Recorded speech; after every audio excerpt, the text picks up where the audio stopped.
Assalamualaikum warahmatullahi wabarakatuh. Selamat pagi anak-anak. Apa kabarnya hari ini? Semoga kita semua selalu diberikan kesehatan oleh Allah Subhanahu wa taala. Alhamdulillah, hari ini kita dapat belajar kembali. Sudah siap untuk belajar hari ini? Siapkan dahulu buku-buku pelajaran kalian ya. Sebelum kita memulai pembelajaran, marilah kita berdoa terlebih dahulu. Semoga ilmu yang kita dapat hari ini dapat bermanfaat. Baik, kita mulai pelajarannya ya.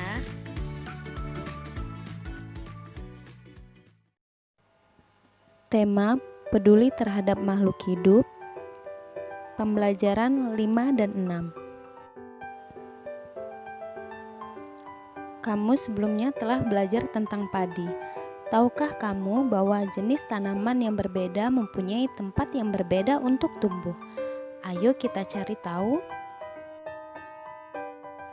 Amatilah gambar, kemudian baca teks tentang tanaman padi dan teh berikut ini.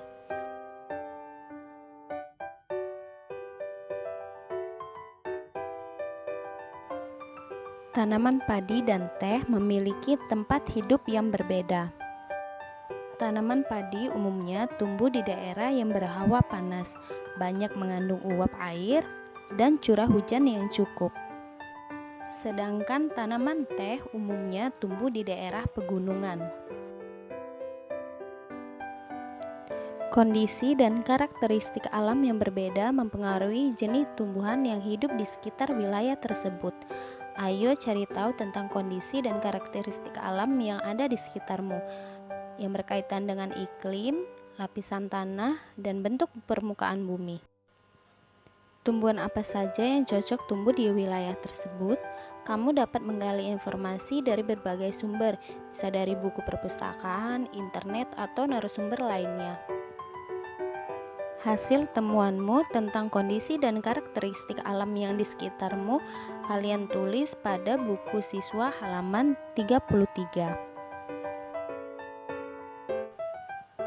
Tumbuhan di sekitar kita memberikan banyak manfaat bagi manusia.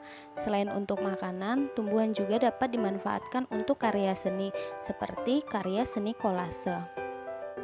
Pada pertemuan lalu, Bunda sudah menjelaskan langkah-langkah dalam pembuatan kolase. Sekarang tugas kalian adalah membuat kolase.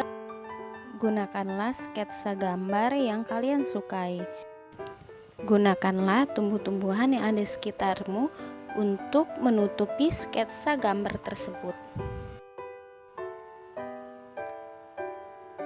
Masih ingat bagaimana cara membuat pertanyaan yang baik untuk wawancara?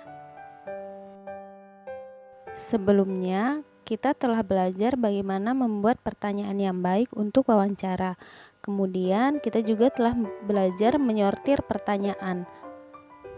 Sebelum kalian berlatih untuk melakukan wawancara, perhatikan keterampilan dan sikap yang baik dalam melakukan wawancara. Agar hasil wawancara maksimal, maka pewawancara perlu memperhatikan hal-hal penting berikut, baik sebelum melakukan wawancara, ketika melakukan wawancara, maupun setelah melakukan wawancara. Bagaimana sikap dan keterampilan yang baik dalam melakukan wawancara? Keterampilan dan sikap yang baik dalam wawancara. Sebelum melakukan wawancara, yang pertama yang harus dilakukan, buatlah janji dan minta kesediaan narasumber untuk diwawancarai.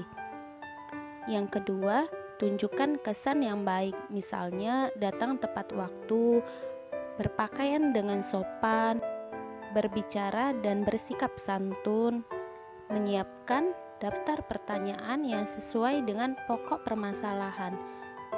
Yang keenam, pertanyaan yang baik mengandung unsur adiksimba, yaitu singkatan dari apa, di mana, kapan, siapa, mengapa, dan bagaimana. Yang terakhir, berlatihlah agar tidak selalu membaca pertanyaan yang telah kalian susun. Hal inilah yang harus kalian lakukan dan persiapkan sebelum melakukan wawancara. Ketika sedang melakukan wawancara, harus bersikap. Yang pertama, perkenalkan diri sebelum melakukan wawancara. Kalian harus memberitahu nama dan asal kalian pada narasumber. Sampaikan juga tujuan kalian melakukan wawancara. Yang selanjutnya, mulai wawancara dengan pertanyaan-pertanyaan yang ringan. Cairkan suasana dengan menanyakan tentang kegemaran tokoh. Jika suasana sudah cair, baru hubungkan dengan persoalan yang menjadi topik wawancara. Sebutkan juga nama narasumber secara lengkap. Bawalah buku catatan kalian, alat tulis, atau alat perekam saat melakukan wawancara. Kalian harus mendengarkan pendapat dan informasi dari narasumber secara seksama. Hindari memotong ucapan narasumber agar keterangan tidak terputus. Hindari juga meminta pengulangan jawaban dari narasumber. Hindari pertanyaan yang berbelit-belit. Hormatilah petunjuk narasumber. Hindari pertanyaan yang menyinggung dan menyudutkan narasumber. Dan yang terakhir, mampu mengambil kesimpulan dan tidak semua jawaban harus dicatat. Setelah melakukan wawancara, kalian harus memohon diri atau pamitan kepada narasumber. Ucapkanlah terima kasih dan sampaikan permohonan maaf jika selama melakukan wawancara ada yang kurang berkenan. Tugas kalian hari ini yang pertama, carilah kondisi dan karakteristik alam yang ada sekitarmu. Kalian bisa mencarinya di internet atau dari sumber lainnya. Yang kedua, membuat kolase.